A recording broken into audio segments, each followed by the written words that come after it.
French President Macron is at war with his own people. That's becoming increasingly clear each and every day. And all this is happening as Marine Le Pen and the National Rally are rising to prominence throughout France. So what we're going to do is we're going to look at what pundits are saying and what many are not saying, and what it all means for the possibility of a new nationalist populist France. And stick with me to the end because I've got a great free gift for you. You're going to love it. Before we get into it all, let's give a huge shout out to the sponsor of this video, and that's our good friends over at Virtual Shield. If you're not using a VPN or virtual private network on your desktop, tablet, or mobile device while browsing the internet, well then, gang, you really are exposing yourself to a lot of potential danger. But thanks to our good friends over at Virtual Shield, protecting yourself from hackers and identity theft, it's frankly never been easier. Now, in order to honor the passing of one of the NBA's all-time greatest athletes, this month, Virtual Shield is offering 24% off all VPN plans and all premium add-ons, including Protection Plus, residential access, and VIP performance plans for as low as the price of a cup of coffee. Sign up for a free 30-day trial by clicking on the link below and find out what all the hype is about. You got nothing to lose. Click on that link today.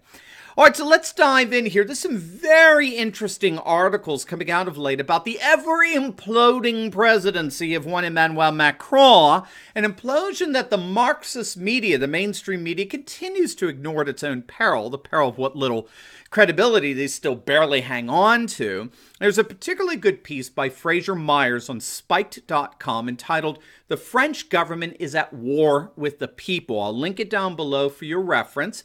It's really very good because I think he strikes just the right tone in terms of castigating both Macron and the Marxist media.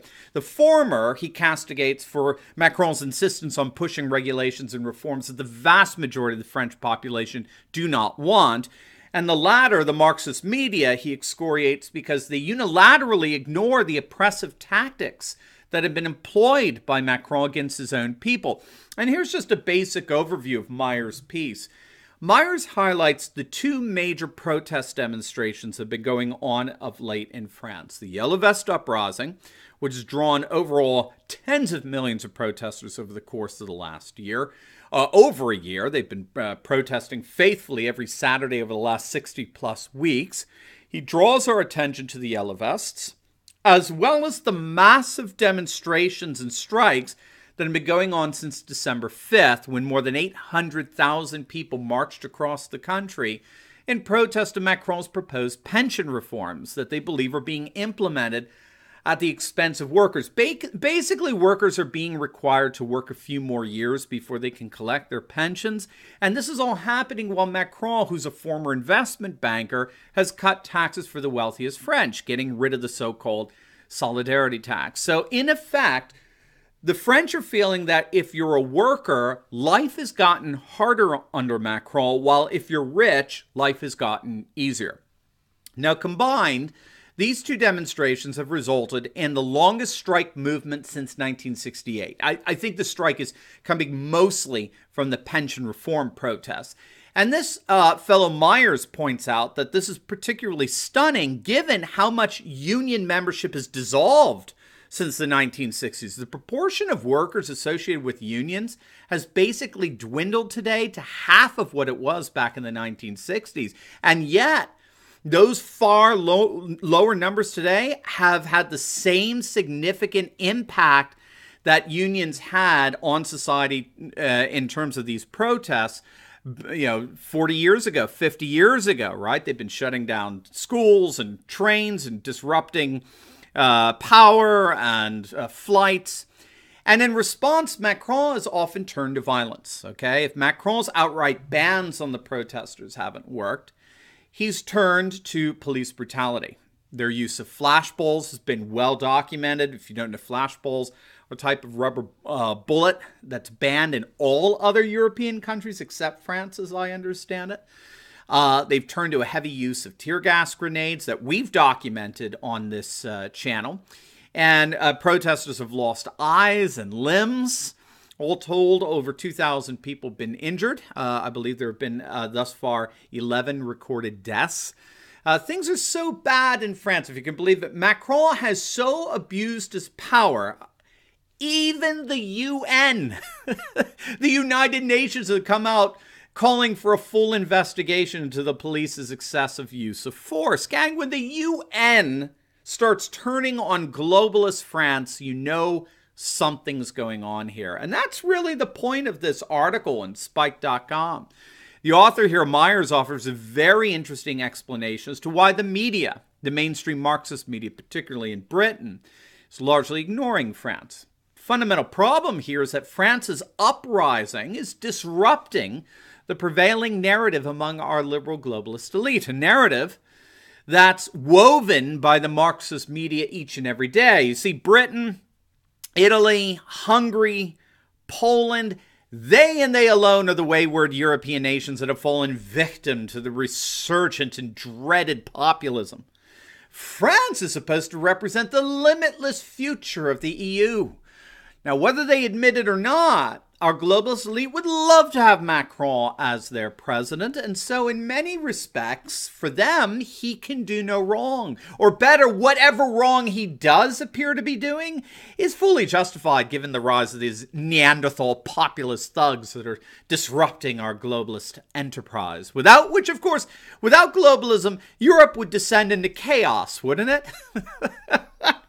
Isn't that funny? We're constantly told by globalists that without globalism, nations would descend into chaos. It would be so funny if it weren't so sad. So Macron is constantly portrayed as the savior of France, because if he's the savior of France, then he can be the savior of Europe. And that's the major reason why the Marxist media is so reluctant on reporting what's really going on in France. And what's really going on can be seen on the other side of the political aisle, and that's the extraordinary surge of popularity that Marine Le Pen and National Rally are experiencing. Now, we did a video of this not too long ago, how Marine Le Pen and her party, National Rally, and how they're making absolutely extraordinary gains at regional levels throughout France. It all stems from the last regional elections back in 2014, when National Rally, then National Front, made absolutely unprecedented gains that complemented their success in the European Parliament election. National Front won mayoral races in 12 small and mid-sized cities. They won a number of municipal seats. And this is all part of a strategy of what they call radiation. In other words, put a mayor in office in one town and his or her influence will radiate across the region. Mayors in France, for whatever reason, they enjoy a very high approval rating than any other elected officials. And so a strategic objective for National Rally has been to make small but consistent electoral gains that will have the effect of undoing their supposedly dangerous and racist far-right image that the corporatist globalist media pins on them. And what this means is that the National Rally is slowly but surely taking over France one region at a time.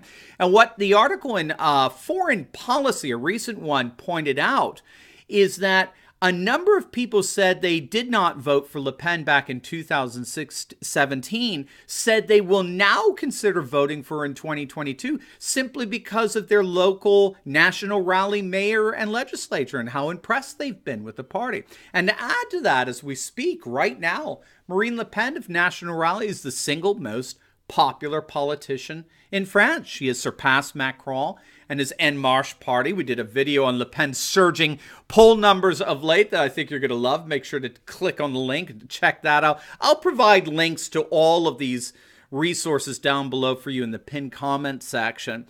And she's still brimming, from her victory in the European Parliament elections, where National Rally came in first back in May of last year. And now National Rally is preparing for the next round of local elections that'll be in March, in just a couple of months. And don't be the least surprised to see National Rally duplicate what Lega, Matteo Salvini's Lega, has been doing in Italy and win a massive majority of France's regions, which will set up Marine Le Pen for the presidential election in 2022. It's going to be exciting to say the least. Now, I did promise you a free giveaway, and I will not disappoint. If you click on the link below, you will get my book, Uprising: How the Yellow Vest Protests Are Changing France and Overturning the World Order. Absolutely free as an ebook download. If you want to understand really what is perhaps the single most significant global threat to the globalist world order today, then this is your book. You'll discover the political, economic, cultural dynamics that are behind the Yellow Vest Uprising, why they're only getting stronger, and what it means for a new political order in France and for Europe as a whole. It's absolutely free. It's my gift to you. I only ask that you please leave a review on the Amazon book page, which will help so much with Amazon's promotion of the book. I think we have over 100 reviews. I can't thank you enough for that. And before you go, I just posted a great video on the surging black support for President Trump. Rasmussen has black support surging past 42% approval, which is absolutely unprecedented for a Republican, and it has the potential devastating the Democratic Party to a permanent minority for the foreseeable future. I think it's going to absolutely make your day. So make sure to click on the link, and I'll see you over there. God bless.